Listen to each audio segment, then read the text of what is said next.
மேலிருந்து வருபவை போல் வாழ்தல் என்று சிந்திக்கின்ற பொழுது, இயேசு கிறிஸ்து விண்ணகத்திலிருந்து வந்தவர். அவர் மண்ணுலகை சார்ந்தவர் அல்ல, மாறாக விண்ணுலகின் உண்மைகளை நமக்கு பகிர்பவராகவும், நாம் அவரை பின்பற்றும் போது சாதாரண உலகியல் லாப நஷ்டங்களுக்கு அப்பால் இறைவனின் பார்வையில் உலகை பார்க்க நாம் தொடங்குகிறோம்.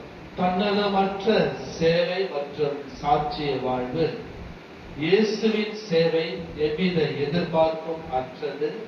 மேலிருந்து வருபவர் மற்றவர்களுக்கு உதவும் போது அதை எதையும் திரும்ப எதிர்பார்க்க மாட்டார்.